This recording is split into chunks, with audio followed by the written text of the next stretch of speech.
Olá, aqui é Carla Letícia. E para você que ainda não é inscrito no canal, se inscreve, ativa o sino das notificações, ajuda o canal a crescer e essa mensagem a chegar a outras pessoas. E o tema de hoje é um pressuposto da PNL. O mapa não é o território. Mas você me pergunta, e Carla, e o que é PNL? PNL significa Programação Neurolinguística. É uma metodologia que estuda os padrões que o nosso cérebro utiliza para se comunicar. Isso é uma definição de forma bem simplista. Uma vez que o nosso objetivo não é adentrar no tema da PNL, mas tratar especificamente desse pressuposto e como esse pressuposto pode ser objeto de reflexão em nossas vidas para alcançar bons resultados em nossos relacionamentos. Se você quiser se aprofundar um pouquinho mais sobre a ideia da PNL, eu sugiro o livro da Martine Claret, O Poder da PNL. Esse pressuposto da PNL, que diz o mapa não é o território, ele nos traz a ideia de que cada um de nós temos um mapa específico das nossas realidades. É como se cada um de nós tivéssemos um filtro próprio, ou seja, a percepção da realidade é diferente para mim e para você. Um determinado fato pode ser visto por várias pessoas, entretanto, com interpretações diferentes. E muitas vezes é justamente dessa interpretação que surge o conflito. Sabe aquela situação em que você, ao se comunicar, você diz algo e você não tem a intenção de ofender a pessoa, mas a pessoa pega aquela sua atitude, aquela sua palavra, e interpreta de outra forma. Então surgem os conflitos. Às vezes os conflitos em nossas vidas, principalmente os conflitos dos relacionamentos mais próximos, eles surgem simplesmente porque há interpretação equivocada da realidade. É como se cada ser humano tivesse o seu filtro próprio, o seu mapa próprio, baseado nas suas próprias experiências, nas suas próprias histórias de vida. Às vezes o mapa ou a ideia que eu trago daquela realidade não é a realidade de fato. É como um exemplo de um acidente de trânsito, onde cada uma das testemunhas pode ter uma interpretação diferente.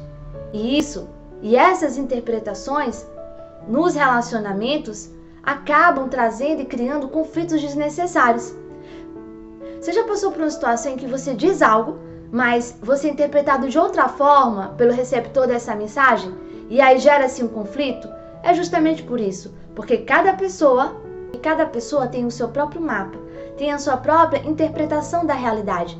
Diante de um conflito, é necessário entender que o mapa não é o território. A minha interpretação da realidade pode estar viciada por algum sentimento, por algum pensamento que não corresponde ao território, à realidade em si. Da mesma forma, a outra pessoa pode ter uma interpretação equivocada daquilo que eu disse, daquilo que eu falei, da minha atitude. E assim, antes de proferir qualquer palavra, antes de ter qualquer atitude em meio a um conflito, é necessário lembrar que o mapa não é um território. Nem sempre a minha interpretação ela corresponde à realidade. Nem sempre a outra pessoa vai interpretar a realidade da forma como de fato é. Porque cada um de nós tem um filtro próprio. Por isso é tão importante, diante de um conflito de relacionamento, você tentar se colocar no lugar do outro, ou mesmo você se colocar como um observador silencioso. Analise a sua reação e seu pensamento. Analise a reação e o pensamento do outro. Veja os dois lados. Antes de qualquer atitude, antes de qualquer palavra, lembre-se, o mapa não é o território. E ainda que esse conflito já esteja instaurado, pare, reflita, veja o que pode ser mudado para uma melhora dos seus relacionamentos. Lembrando que nem sempre a percepção que eu tenho da realidade é a realidade em si. Nem sempre a percepção que o outro tem da realidade está correta. Analisar por essa perspectiva nos ajuda a ter atitudes mais sábias, nos ajuda a poupar nossos relacionamentos. Trazer esse pressuposto da PNL para a nossa reflexão de que o mapa não é o território nos ajuda a tomar atitudes mais centradas, analisando não só a minha percepção da situação, mas a percepção do outro. Nos traz para fora do conflito e nos leva a uma posição de observador silencioso, onde eu saio do conflito e começo a analisar os dois lados. Eu vou dar um exemplo muito simples de uma interpretação equivocada da realidade. Imagina você, acaba de receber uma carta da Receita Federal, está sendo cobrado de um valor absurdo, então você sai correndo e vai direto à repartição pública. Quando chega lá, seu pensamento está tão tomado por esse problema que você abre a porta daquela repartição e esquece de cumprimentar as pessoas. Aquelas pessoas, naquele momento, vão dizer: nossa, mas que pessoa mal educada. Esse pode ser um exemplo. Não era a sua intenção. Você não parou para pensar e foi sequestrado pelos seus pensamentos.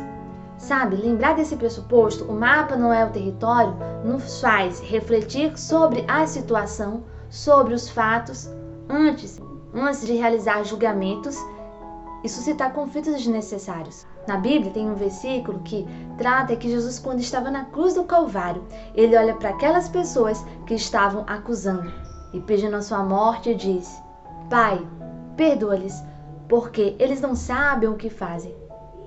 Provavelmente, o Cristo, na sua infinita sabedoria, tinha o entendimento de que aquelas pessoas traziam consigo interpretações precipitadas daquilo que estava acontecendo. Nós nem sempre temos essa mesma habilidade, essa mesma sensibilidade. Por isso, no momento do conflito, no momento em que os seus sentimentos afloram, pare, respire e lembre: o mapa não é o território. E baseado nesse tema, eu escrevi uma história. Eu peço que você ouça e fique até o final. Vamos lá? A história da senhora que morava no alto da colina. Em uma pequena cidade de menos de 100 habitantes, morava uma senhora sozinha no alto da colina distante. Ela tinha uma voz mansa, um olhar misterioso e um gato pintado. Era uma forasteira, mudou-se para a colina em um dia ensolarado. O povo daquela cidade cogitava quem era a mulher da colina. Não tinham muita informação, apenas que o seu nome era Sabrina. Um dia, ela desceu a colina e chegou ao centro da cidade pequena, com um carrinho de feira, uma lista e uma caneta de pena. No centro da cidade, a senhora Sabrina seguiu para o salão Beleza Feliz e, ao entrar no local, não ouviu o bom dia da atendente Beatriz. Não respondendo o bom dia, surgiu um grande mal-entendido. Sabrina não ouvia direito e este foi um problema incompreendido. O julgamento de Beatriz foi imediato e deixou todo mundo calado. O salão ficou todo sem graça e o povo todo assustado. Pois, estressada e sem questionar o motivo da falta de resposta, Beatriz olhou com raiva, fitou os olhos e fez boca torta. Apontou em direção à senhora Sabrina e disse: Esta mulher é mentida, arrogante e atrevida. Não vou atendê-la agora, vou cuidar da minha vida. Sabrina, que não ouvia direito, entendeu tudo errado e interpretou Beatriz dizendo o seguinte enunciado: Esta mulher é bem-vinda, elegante e precavida, não chega em cima da hora, sabe cuidar da sua vida. Mas Beatriz saiu do salão e a Sabrina, sem entender o momento, resolveu voltar em outra hora para evitar perder tempo. A senhora Sabrina seguiu em direção ao açougue Boi Infeliz, sendo prontamente atendida pelo proprietário, o senhor Luiz. No ato do atendimento, Sabrina informou que queria 1 quilo do melhor filé para sua onça. Pediu para embalar direito e colocar no seu carrinho, que parecia uma geringonça. Senhor Luiz, assustado com aquela conversa de onça, ficou todo perturbado. Pensou que Sabrina criava uma onça e foi tomado pelo medo do bicho descer a colina desembestado. Mas onça era apenas o nome do gato pintado da senhora Sabrina e nunca existiu nenhum felino perigoso no alto daquela colina. Sabrina, puxando seu carrinho de compras, retornou para sua casa no alto da colina perfeita, sem ao menos imaginar a grande confusão que estava à espreita. E o imbróglio foi formado naquele dia desafortunado, pois o senhor Luiz interpretou errado e criou um cenário desajustado. O senhor Luiz do açougue, todo afobado, reuniu o prefeito, o Ibama e o delegado. Apareceu também na reunião meia dúzia de representantes da população, todos preocupados com a presença da suposta onça na colina e esboçando todo tipo de solução. Entre estes estava a senhora Beatriz, atendente do salão Beleza Feliz. Então, convencidos que não haveria diálogo, seguiram todos da reunião para a colina, acompanhados de agentes especiais com sedativos para a onça, a tal da medetomidina. Chegando no alto da colina, em frente à casa da senhora Sabrina, o povo fez o maior barulho gritando, e alguns, bem exaltados, literalmente berrando: "Entregue, entregue a onça urgente! Para o bem de todos não demore, entregue a onça ao agente!" A senhora Sabrina, que não ouvia direito, não percebeu a gritaria, e como ela não aparecia, afirmaram que ela estava escondendo a onça. Esse era o comentário que prevalecia. Então, para intimidar Sabrina, usaram alto-falante, aduzindo crime ambiental, e mandaram Sabrina entregar a onça e ponto. Ponto final. Sabrina ouviu e não acreditou. Colocou suas chinelas e abriu a porta atordoada. Percebeu a confusão criada e olhou para aquele povo todo escabriada. Respirou fundo e chamou: vem cá, onça pintada, vem cá, minha onça pintada." Mas quando Sabrina chamou a onça, apareceu seu gato pintado, com um bife do açougue bem feliz na boca e os olhos arregalados. E o senhor Luiz do açougue entendeu a confusão. Explicou baixinho para o delegado a situação. Esclarecidos os fatos, o povo todo sem graça foi saindo aos pouquinhos. E o seu Luiz do açougue e a senhora Beatriz do salão se esconderam de fininho. E Sabrina não entendeu o povo implicante sem motivos latentes. Mudou-se daquela cidade e foi morar perto de seus parentes. Pensou que era um povo problemático que inventou a história da onça intencionalmente. Também interpretou de forma errada a situação decadente.